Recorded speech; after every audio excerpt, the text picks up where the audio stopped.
Hi friends, குழம்பு ரசம் daily சாப்பிட்டு போர் அடிச்சு போச்சா? அப்போது ஒரு வாட்டி இந்த மாதிரி ஆந்திரா ஸ்டைல் கொத்தமல்லி பச்சடி ட்ரை பண்ணி பாருங்கள். சாதத்துக்கு மட்டும் இல்லைங்க, இட்லி தோசைக்குமே ஒரு சூப்பர் காம்பினேஷனாக இருக்கும். அதுக்கு ஒரு வானலில் ஒரு ஸ்பூன் எண்ணெய் சேர்த்துட்டு ஒரு ஸ்பூன் கடலைப்பருப்பு, ஒரு ஸ்பூன் உளுத்தம் பருப்பு சேர்த்து நல்லா செவந்த உடனே அது கூடவே காரத்துக்கு ஏற்ப காஞ்ச மிளகாய் சேர்த்துக்கோங்க. கொஞ்சமாக கருவேப்பிலை, ஒரு 6-7 பூண்டு பல்லு சேர்த்துட்டு ஒரு கட்டு கொத்தமல்லியை நல்லா கழுவி கட் பண்ணி அதையும் அது கூட சேர்த்துட்டு ஒரு அரை ஸ்பூன் கல்லுப்பு, கொஞ்சமாக புளியை நான் நல்லா வாஷ் பண்ணி அதையும் அது கூட சேர்த்துட்டேன். நல்லா வதக்கிட்டு ஆற வச்சு நல்லா மிக்சியில் மையாக அரைச்சி வச்சுக்கோங்க. இப்போ திரும்ப அதே வானலியில் ஒரு 3-4 ஸ்பூன் எண்ணெய் சேர்த்து ஒரு ஸ்பூன் கடுகு, ஒரு ஸ்பூன் உளுந்து, ஒரு ஸ்பூன் கடலைப்பருப்பு, 2 வரமிளகா, கூடவே கொஞ்சமாக கருவேப்பிலை, ஒரு 6-7 பூண்டு பல்லியும் சேர்த்துட்டு நல்லா செவந்து வந்த உடனே நம்ம அரைச்சி வச்சுருந்த அந்த கொத்தமல்லி தொக்கையும் அது கூட சேர்த்துக்கோங்க.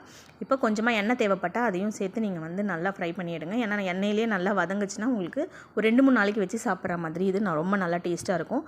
சூடான சாதத்தில் ஒரு ஸ்பூன் பச்சடி, ஒரு ஸ்பூன் நெய் போட்டு சாப்பிட்டு பாருங்கள். குழம்பு ரசத்தையே கண்டிப்பாக மறந்துடுவீங்க. இந்த வீடியோ பிடிச்சிருந்தா லைக் பண்ணி சப்ஸ்கிரைப் பண்ணுங்கள் ஃப்ரெண்ட்ஸ். பாய்.